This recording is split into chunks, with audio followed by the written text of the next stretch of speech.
Welcome everyone. Hello.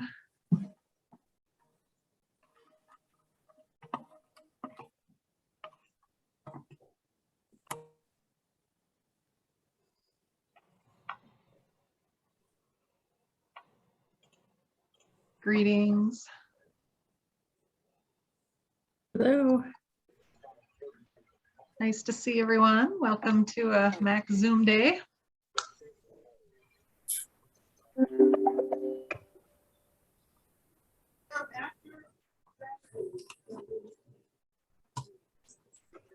We're all on technology, using technology to chat about technology. How meta is that, huh?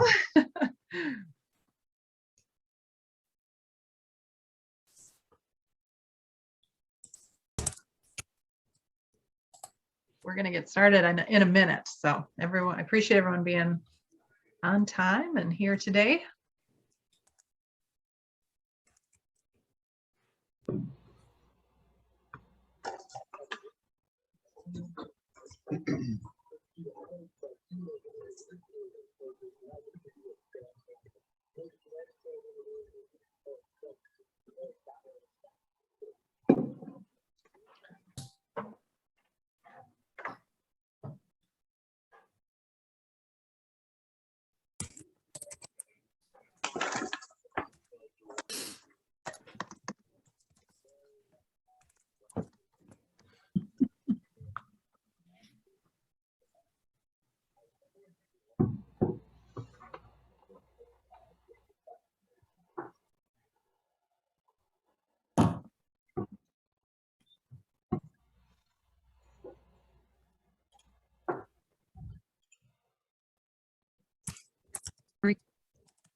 Hi. Good morning. All right. Well, people are still flowing in, but I think we're going to go ahead and jump in and get started in the interest of time.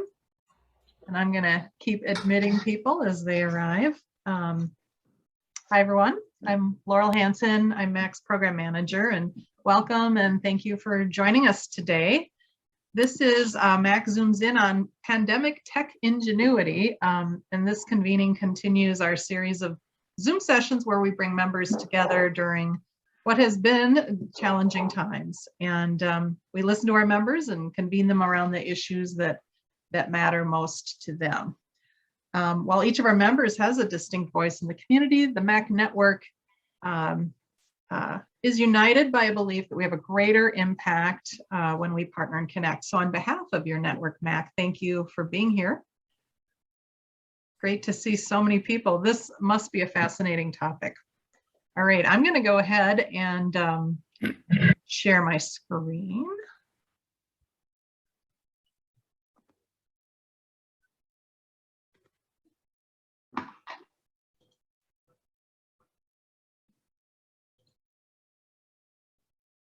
One second.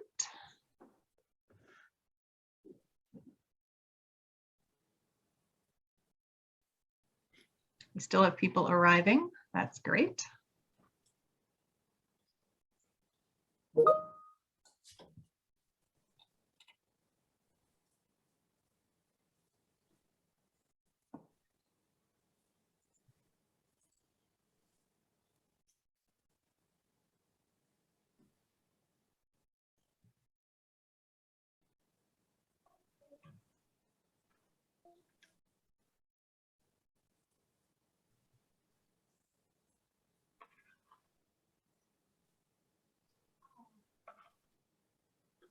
All right, welcome everybody, and my colleagues can keep an eye on the waiting room, and we'll get started now. All right, we're going to start with a quick shout out. I want to mention that we have our 2022 MACC Summit coming up in March, and I want to just give a heads up to folks that our summit registration opened today. And so please make sure you've saved the date. This is our big MACC event, and It includes 3 sessions that are spread out over 3 days in March, and registration is open, as I said. You can visit our website, macmin.org, for more details about that. And I just honestly have to say I'm completely blown away by the national talent that we are bringing to the summit, and I know you'll enjoy it. It's going to be a don't miss event. So just a quick heads up for that. This is exclusively for MACC members. All of you and your teammates are welcome to register, and hope to see you at the summit. We always start our Zoom-in sessions with a land acknowledgement. So I want to start with that today. We begin today by first acknowledging and honoring the truth of our journey to where we are today. Every community owes its existence and vitality to generations who've come before. Some were brought here against their will, some were drawn to leave their distant homes in hope of a better life, and some have lived on this land for more generations than can be counted. Honesty and acknowledgement are critical to building mutual respect and connection across all barriers that difference creates. Wherever you are located within the Twin Cities, we are on the stolen lands of the Dakota people. We pay respect to their elders, past and present. Please take a moment to consider the many legacies of violence, displacement, slavery, migration, and settlement that is a part of this journey today. There's so many great MACC members who are here today. I want to thank you all for registering and representing your network. And in the interest of time, we won't do the full introductory round, but of course, please feel free to introduce yourself in chat. And we are going to start with a poll. We, of course, want to hear from you, want to get engagement right away, and do some level setting. So I'm going to go ahead and launch this poll. This one is multiple choice. Feel free to participate and answer. Is there a tool that surfaced during the pandemic that you don't want to live without? And we've got some examples there. You can answer as many as you would like. Any or all? We're just kind of curious, what tools are you using?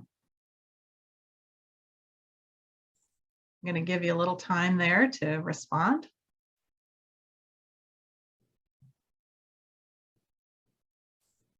Scroll down to see the whole list if you're not seeing the whole poll.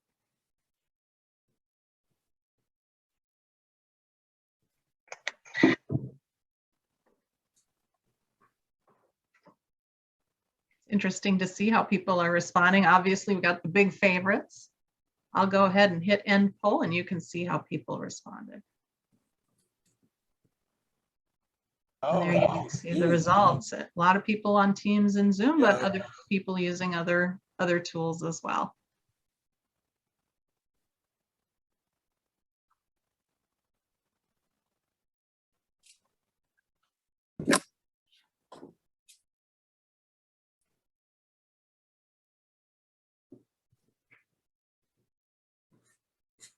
All right, we have one more poll for you to respond to. This one's about tech usage. How do you feel about the use of tech tools in your work life? We want to get to know who's in the audience. Are you an early adopter? Do you jump on board? Are you usually a little late to the game? Or are you a little stressed out about yet another tool in your life? Your tech usage.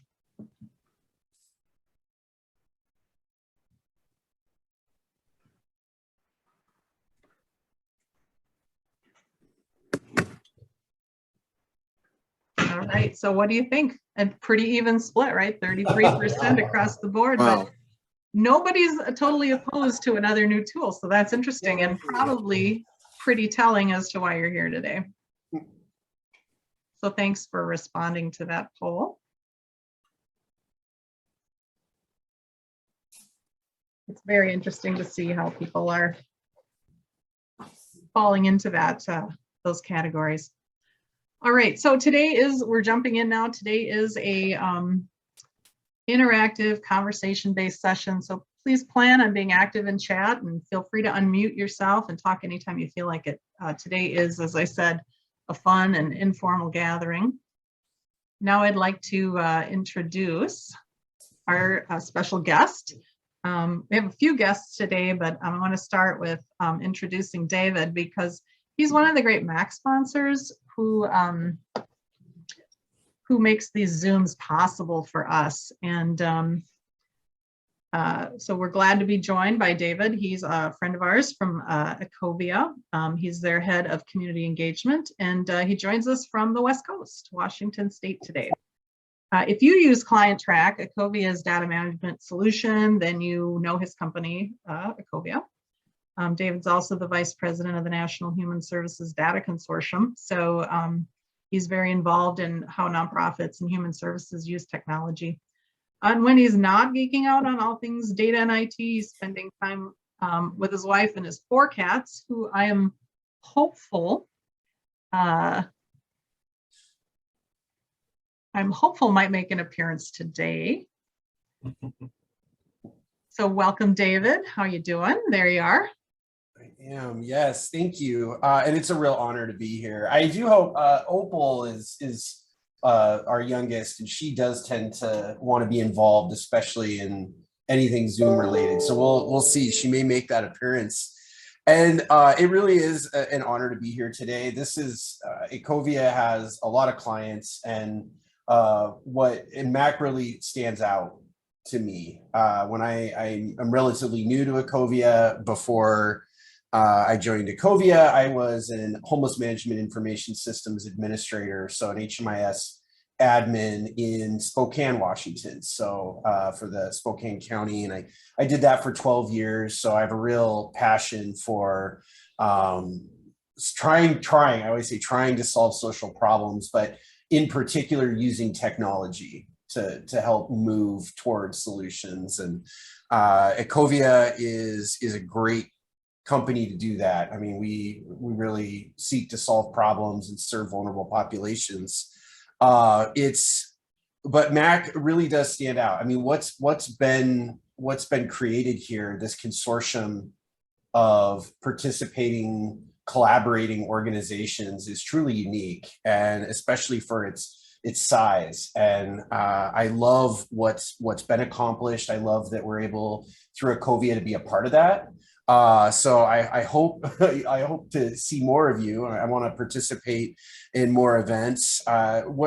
Just a couple of the areas that I'm uniquely focused on, and that Ecovia in particular is interested in, is I mean, we live in a world now, especially in social services, where there's more and more focus on technology, reporting and outputs and metrics. And a couple areas of focus for us as a company is really looking at what's there to serve the caseworker, what's there to make the caseworker's life easier, to help them spend less time entering data and more time focusing on the client. And that's something that we need to focus on. We know we can, and we know there's solutions there.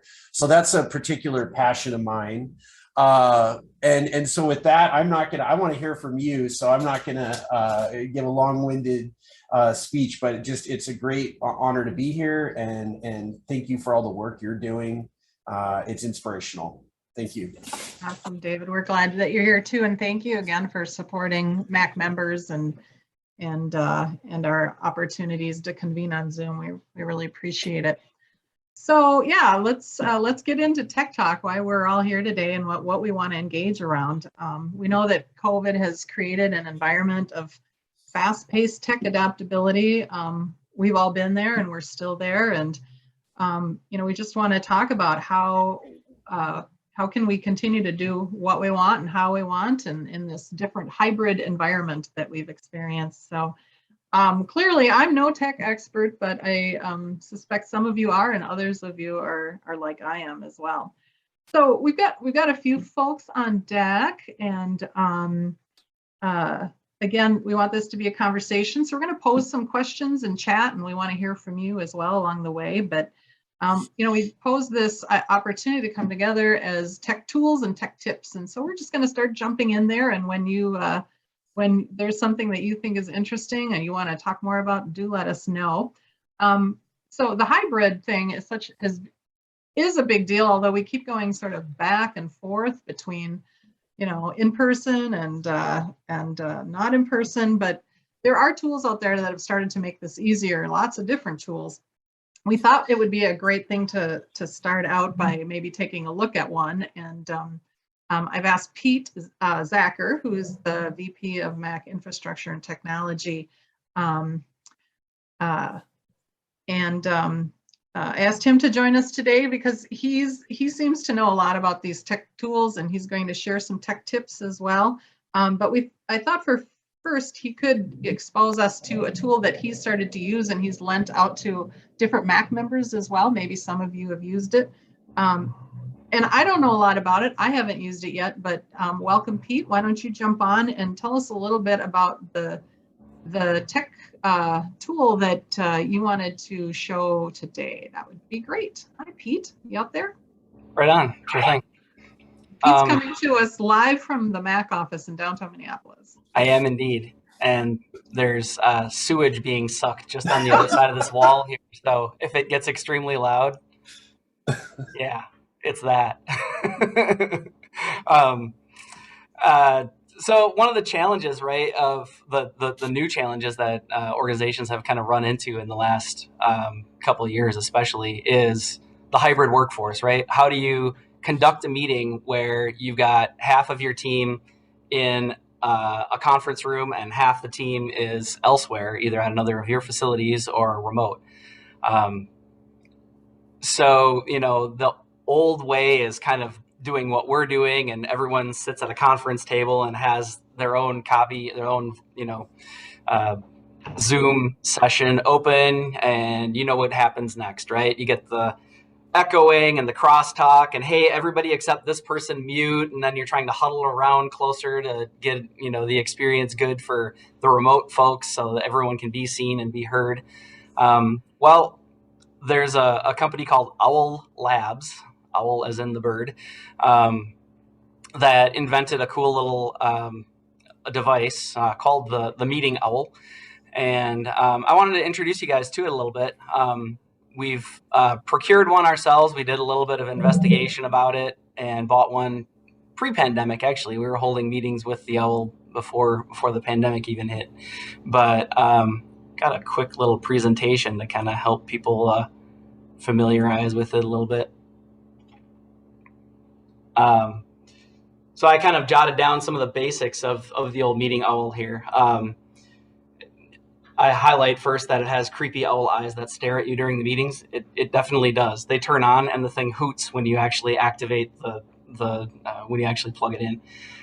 It's got great speakers, so you can hear it throughout an entire room. The Owl Pro is meant for groups of like up to 8, maybe 10. If you're looking at doing a meeting that's going to be bigger than that and in the 15 or 20 range, it's a real challenge to get camera to do all those things, right? To hear everyone and to see everyone. Everyone winds up being sort of microscopic. It can do it. It's just you're going to be having people kind of yelling from nether regions of the room. But the real nice things kind of on the right of this slide are a 360-degree camera. So when you're on a Zoom, I decided not to plug the Owl in for this meeting to show you, but it looks exactly like this. So if you've got a compatible platform like Zoom or Teams or most online collaboration, video collaboration suites, they know what to do with the Owl's 360 camera. And so it's always on at the top of the screen. And then basically the bottom of the screen is an intelligent focus. So if there's one person speaking, it will have that person take up the entire screen. If someone else speaks, it'll split it. And as that person speaks more, they'll take it over entirely. So it's really cool. It's an adaptive sort of technology, and it's built on motion as well as the sound that's coming from people's mouths. So it knows, it's got a multi-directional microphone that kind of knows what's going on in the room. Some of the things to know about it, here it is. So size-wise, it's maybe a little over a foot tall, but it's the one we have is about $1,000. I think we got ours for like 800 nonprofit discount. You just get a hold of them through their website. They got a nice little chat feature. It does need to be plugged into a wall socket. So this is not a wireless device at all. Just showing the cords involved here. It's got a very long power cord, but you do need to have it plugged into a wall. And it also needs to be plugged into a brain. So basically a laptop that is running your Zoom or Teams, is joined to the Zoom or Teams call.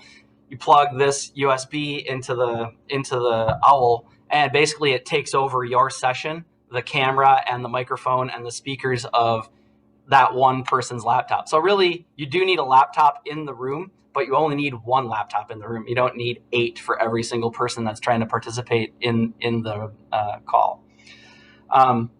That said, there is Owl just recently released something called the Meeting HQ, which actually the Owl sits on top of it. It's like a base, and it has a brain in it, so you can actually have a meeting without a laptop at all in the room. So that's just a new thing, and that's another $1,800. So like over doubles, almost triples the cost of the solution here.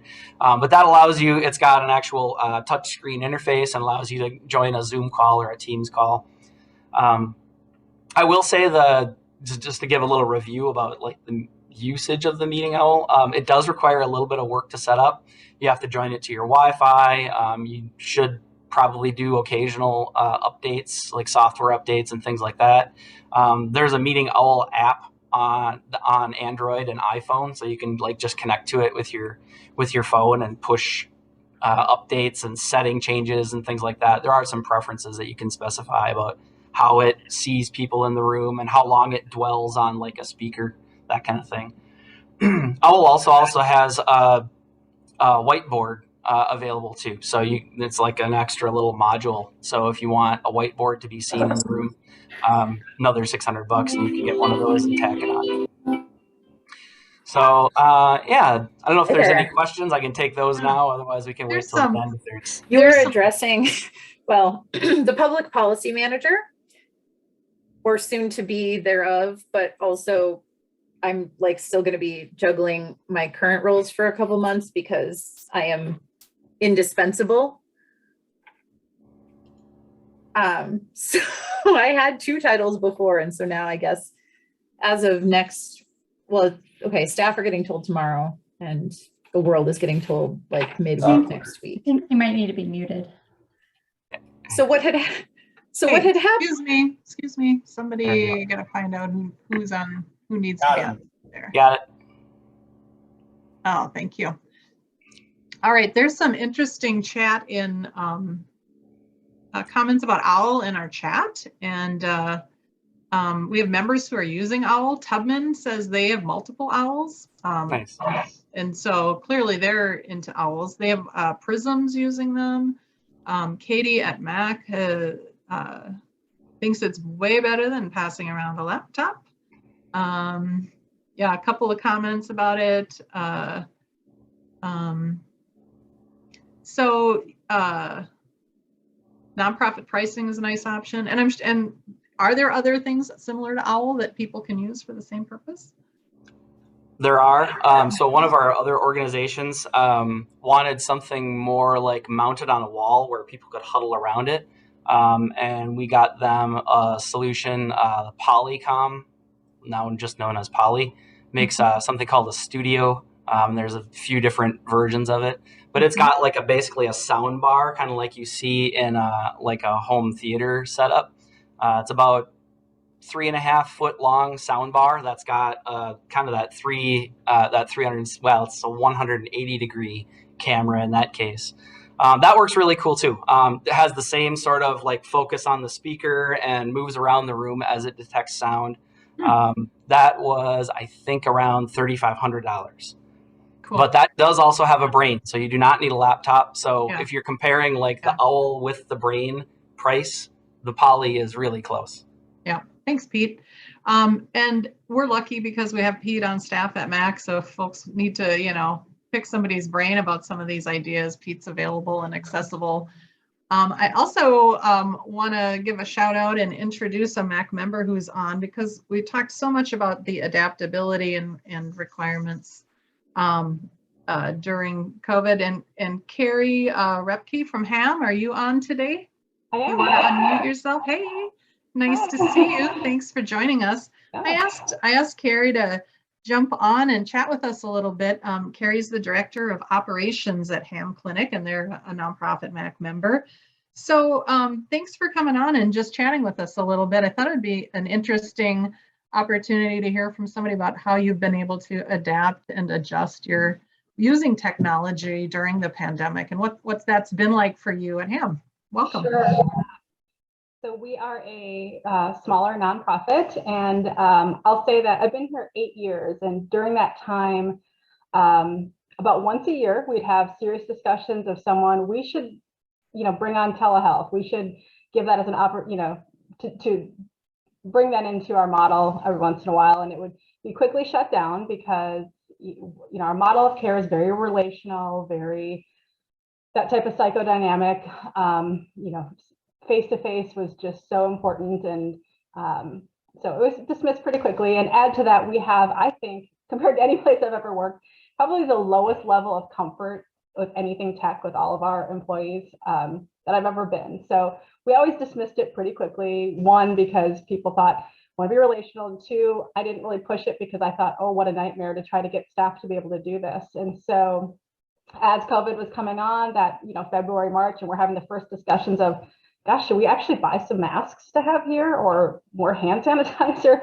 It went from that to the first week of March saying we need to do something, go to telehealth. So we made the decision late on a Thursday to close early on Friday, and with 1 week we were fully open for telehealth. So I will say it went really well, but it really forced our hand to do it quickly. And so we found secure video platform to use. It was getting our staff trained, I think, was the hardest part, just that 1 week of how to use telehealth, how to do that. The thing we ran into with our clients, they were pretty quick to join in. And like I said, within 1 week, we were fully doing our visits, including group therapy sessions and things like that. We did run into some clients that had really old cell phones or just didn't have the ability to do a visual component. And so we were doing some phone visits in the beginning just to keep that continuation of care. However, that relational thing, seeing facial expressions, all of that, it just really is important in therapy and something people missed. And so when we were looking at some of our clientele that I found a lot of, maybe our older population that had some pretty old phones and weren't real comfortable, or some of our lower income, younger population that had families home. So this coincided with everyone's kids coming home for learning and everybody working from home. And so you'd have households with a handful of devices, maybe like one desktop computer or something. And so trying to figure out how to get them a device to be able to do their therapy. And also for some that maybe had that one desktop computer located in the living room or something, to be able to do a private therapy session when your family's home and your kids are home and you're talking about your spouse or something. And, we wanted something where they could move it to a private area. So we did get funding from Bremer to purchase some tablets, and Pete helped work that out to get some good Samsung tablets that we did. We got about $5,000 in grant funding to purchase those to send out to clients to let them use. We also did receive some grant funding to get some more laptops for our own staff, just to reinforce what people were using from home on their own. But so we did, we created this ability for clients to get a tablet for 3 months at a time and use that option. Yes, we did look a little bit into funding. I will say the parts that worked well was having this, something a little bit bigger screen for those who had a tiny cell phone, or something that they could take with them to the next room. We tried to mail things out to people with like the box with a big postage paid return, just to make it easier when the time comes and things like that. We tried to get them Vertiva cross-use helped set it up so that way, you take a lot of the apps off, so it was really easy to just go to that one spot. And we kept one with us so that our front office person could really talk through someone really not comfortable with tech, like step by step, like you should be seeing this, and here's how you do that, and all of that.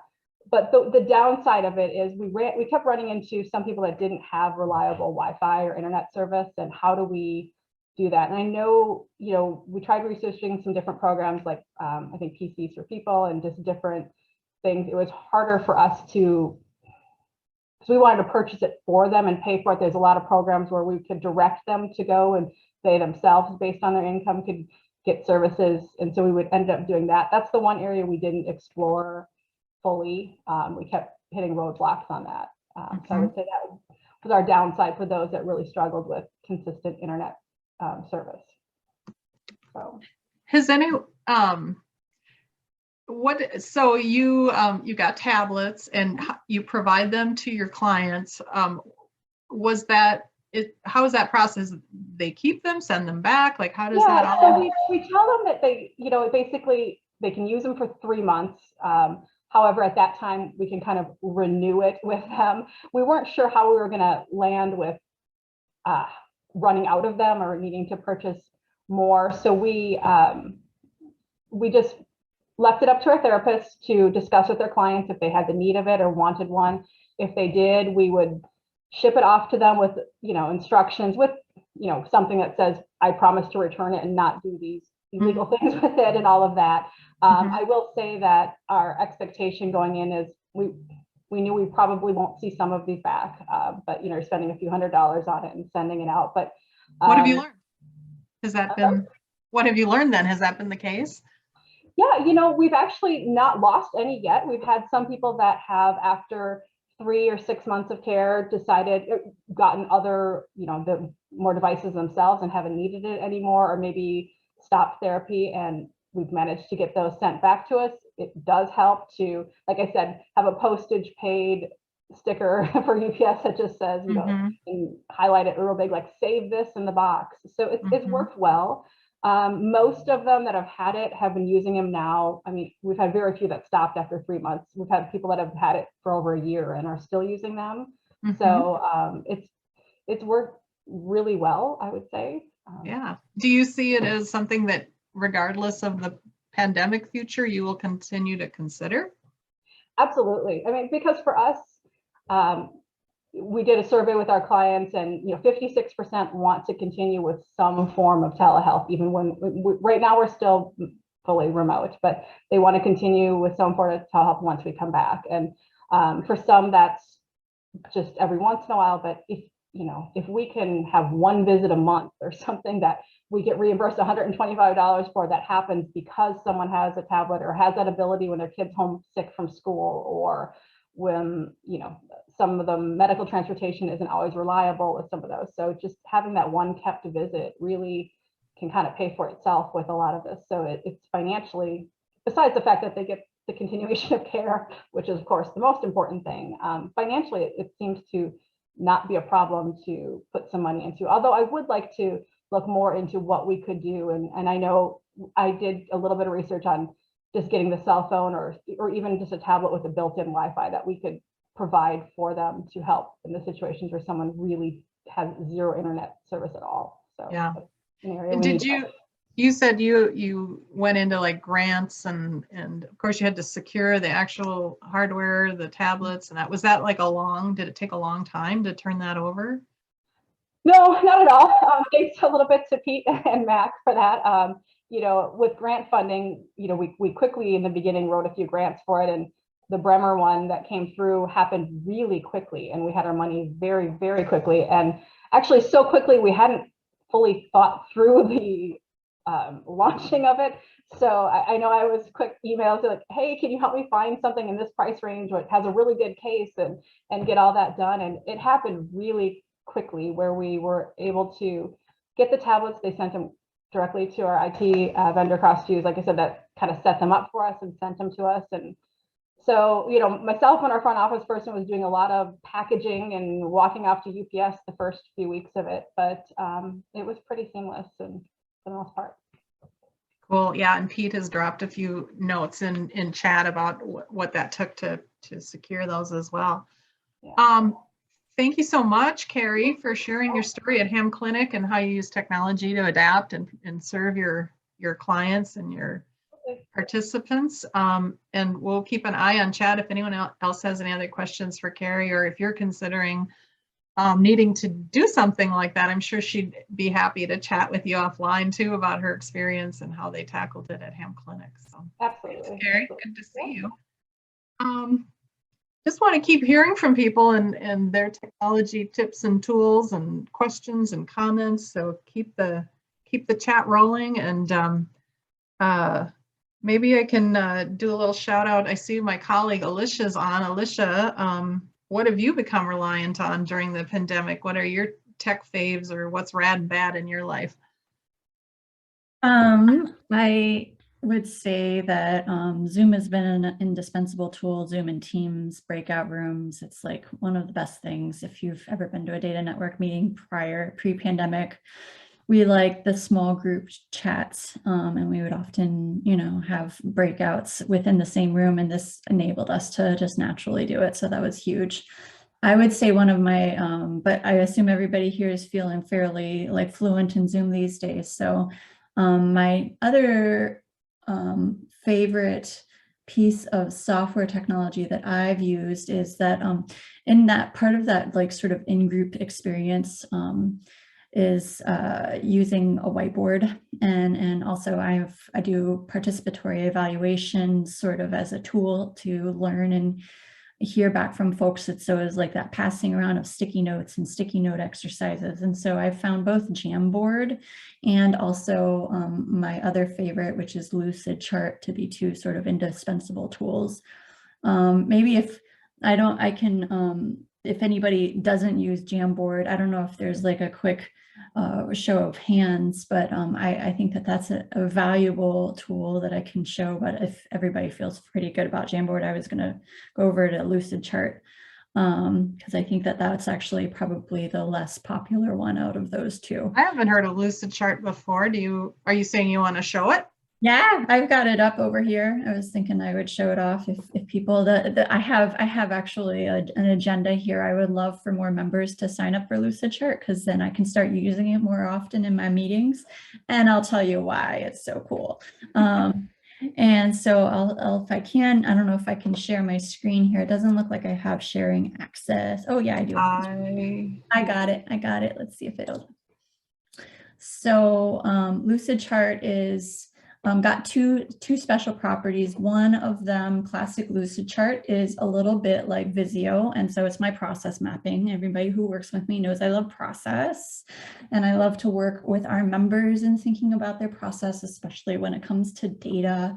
And this is, Visio does a similar sort of thing in which you can create boxes, type in your thing, and connect your arrows to other boxes. The nice part about Lucidchart is you can move those boxes around and the arrows nicely meet up with them. It's really straightforward, in fact. So I've totally dropped my use of Visio at this point, just because for members who maybe want to get a little overwhelmed with the way that Visio is set up, it's way more complicated. Lucidchart, you can just grab your new box, just drag it in and type it in, and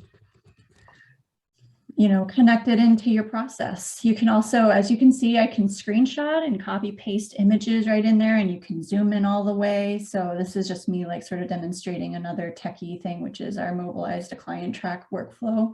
And so I just actually use this to finish some recorded demos here. But I like that I can zoom in and zoom out, so I can put my pictures kind of small so it doesn't take up the whole thing, but I can still, when I'm sending this out to folks, they can still get in there. Lucidchart also has like a really cool thing called Lucid Spark, and I've got a couple of Lucid Spark diagrams here, so this is a bit more like a Jamboard. So it has like a Jamboard-esque feature, and where you can sort of set up sort of pre-populated sticky notes, or you can grab a new sticky note and bring them right into your board. You can type in things. And why I think this is like, 10 times better than a Jamboard is that it offers that sort of like little arrow connection that you have in there. And this is my favorite part, y'all. You can add comments to existing ones if you have premium, or you can just like and star different things. So if you're like trying to get certain, do a brainstorm around ideas and you want folks to like sort of say like, hey, give a thumbs up if you like this idea that I'm putting out here. You can do that. And you can also add tags to different ideas as a way of sorting things. So it's, again, it kind of combines my perfect world of a love for a whiteboard and sort of infinite space that I can play with, but also has my sticky note exercise. And so you can share your screen in a Zoom or in my Teams environment and have sort of more of a brainstorming session where people are actually manipulating and help contribute to that. So you can get everybody in on one sort of Lucidchart session. They can do that on their own and share your screen so you can see everything in real time. And cool. you can share it out. So it's fabulous. Thank you, Alicia, for demonstrating a cool tech tool that you think is rad, that you've been using. Appreciate you doing that. Thank you. We've got some other folks that maybe I'll give a shout out to. We heard from our friend at Neighborhood House, Paul McNiffen. Then I heard he's back on the call and he's looking for something. And I'm wondering, Paul, can I put you on the spot? Would you unmute and share what your solution you're looking for? To be honest with you, I don't recall what that was. Yeah. So you said you Can were you help looking me? for like a participant file solution or something that could, a tool that could maybe kind of help you in that regard. Does that ring a So bell? as far as trying to decrease the paper files and I upload think so. to digital, yeah, I was just trying to think of a better way to store files that we have for intakes, whether it be through a scan the document into a digitized file.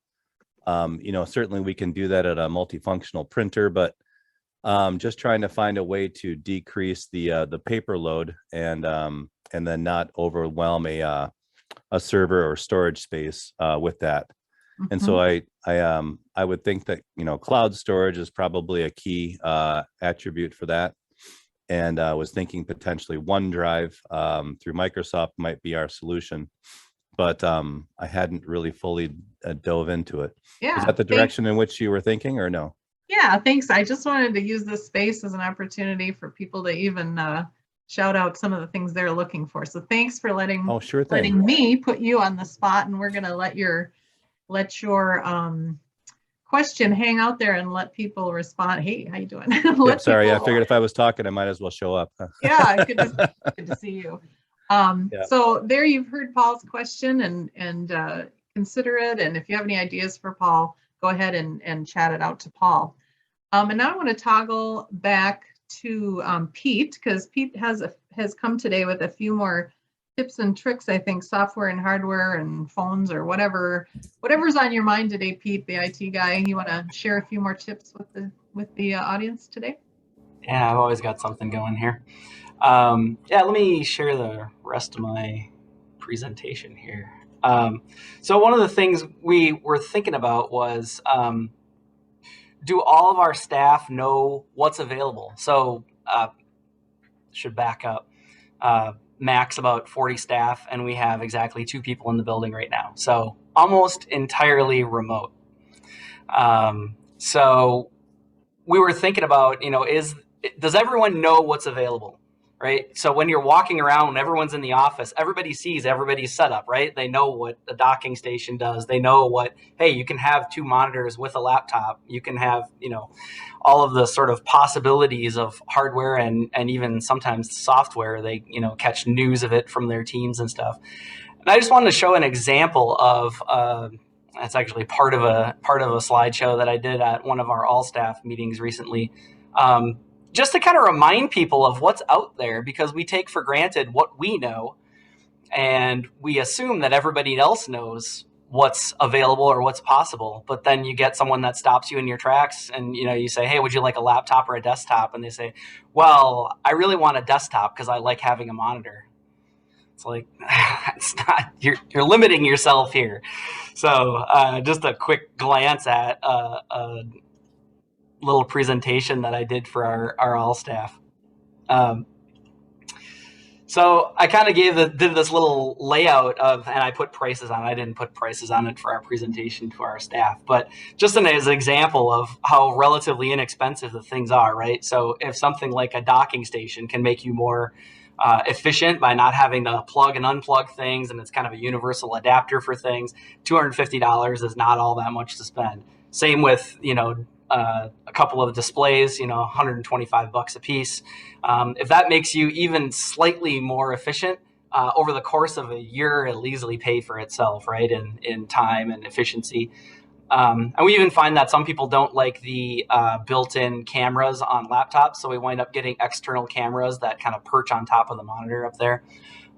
That's a nice thing to offer. Again, super cheap, and like if it makes it better and you don't get the typing hands thing because you've got a low camera or something like that, people enjoy those things. So just kind of giving the reminder to people of what's available.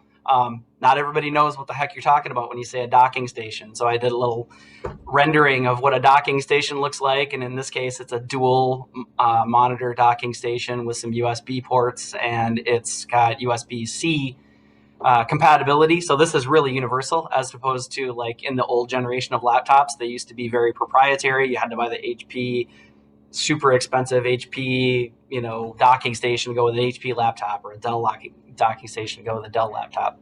Those days are gone. USB-C is pretty universal in most laptops built in the last couple of years.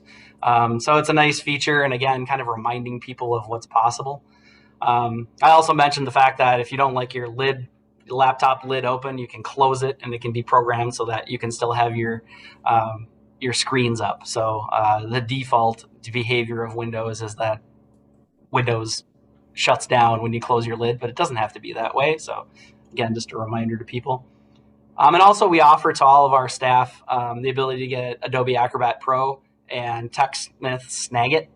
If you go to techsmith.com, you can see Snagit a little bit more, but it does screen video recording, captures vertical scrolling, and retains a video of a history of all of your screen captures you've ever had. So if you snipped something 2 weeks ago, you can still retrieve it, and it may be useful in a new presentation that you've got coming up or something like that. So again, inexpensive. You can get Acrobat Pro for $60 through TechSoup. You can get TechSmith Snagit. That's $63, and I think there's a nonprofit discount, and I know there's quantity discounts for those too. So just wanted to go through those a little bit. I don't think I have anything else on those. I hope that helped a little. Yeah, that's cool, Pete. Thank you for sharing that. Would you be willing to allow us to put that into this post-session e-goodie bag? Awesome. Definitely. Yep. Yeah, so those clear and helpful visuals are great. Appreciate your sharing that today. Feel free to steal for your own use. Yeah, well, you're a great consultant to have on board. I saw a hand up from Steve at MACC. Steve, is anything you want to share today? Sure. Hey, everybody, Steve here from MACC, and I just wanted to raise the point, in addition to a lot of the helpful tips and tools we've been talking about the importance this day and age of good kind of basic core technology infrastructure itself for your organization. Going to things like, is it easy for people wherever they may be to connect into your environment and can you get to your stuff reliably, being your files or your email system, or to connect with your colleagues, messaging and stuff like that. Does your environment support different kind of devices from wherever you might be? Does it have good security against hacking and the like? I believe that's a mixed bag across our sector and across organizations, but really can't overstate the importance of just good core infrastructure. And if anybody in your organization struggles with just kind of the basics in that way, we at MACC can provide some support and advice for that at a basic level, kind of for free. Pete's a real expert on technology infrastructure. And if you've got anything going on that's problematic, I'd say just reach out and we can maybe steer you in the right direction on your core basic IT infrastructure. So great. Awesome. Thanks, Steve. Pete, was there anything else you wanted to say about MACC? I realize we didn't really explain what MACC IT services are. Do you want to take a second about that? No, Steve kind of covered it there. I mean, if anybody on this call is frustrated by either having a staff do 8 different things and IT is one of them and they just want to unburden themselves from that, or if they're sick of managing 7 different vendors for antivirus and connectivity and Office 365 and all the different things, we consolidate all of that in one experience. And you see a lot more of me. I don't know if that's good or bad, but I sort of take care of a lot of that stuff off your plate so that you can get on with the mission of what you're doing. Yeah, That's just as an terrific. example of that, and I don't know if this reference will resonate for anybody specifically, but even at MACC for ourselves, several years ago, we used to connect into our stuff through this thing called VPN. And it required a kind of a complicated way of logging into this virtual network. And it was pretty flaky and it didn't work that good and your connection would get dropped. And we did a migration up to some cloud-based services that are, for us, are way more stable and work a lot better. That's an example. So kind of the state of the art these days on core technology infrastructure is pretty awesome. It works really well. And we can help your organization kind of get to that stuff if that's relevant for you. Yeah. So Thanks, Steve, and thanks, Pete. There's a great tip in chat I want to call out. And so true that the connection to the internet is so critical for people who are working offsite virtually. And there's speedtest.org that you can, an online source that you can use to find out if internet speeds are effective and appropriate. So yeah, check out chat for some other good tips from other folks. Yeah, I was going to say, just jumping in on that tip. Yeah, hi, Paul. Sorry, I sound do. gargly. Am I audible in your interview? Yeah, you sound Okay. good. Basically, we've run into users not being able to connect to our certain applications, such as Outlook, for instance. And Outlook requires a certain amount of upload speed in order for it to connect and work properly. And so I'll have to log into a user's device remotely, run a speed test, and then we end up finding out that they don't have appropriate speeds. Sometimes it's adjusting from where you sit at the internet or your internet source, whether it be your Wi-Fi or other connective options. But if you don't actually have the proper speeds, you're not going to get the connection. You're going to look spotty in calls. You're going to sound echoey. You're going to drop your video, and really just connect with your home use. But we're requiring a certain amount of upload download speed before we sign off on people working from home now. It's turned into such a regular issue. And so Yeah, I mean that's a good thing to consider, and definitely all of us who are on Zoom a lot have seen it in action, right? You have countless freezing up and all sorts of issues. So the other thing I wanted to mention about Lucid Chart while I was off the mic, or on the mic rather, is that we have it available through our Teams account in Microsoft Office 365. And so I can just add it as an application through our account. And so if anyone else is using that, it might be an option for them.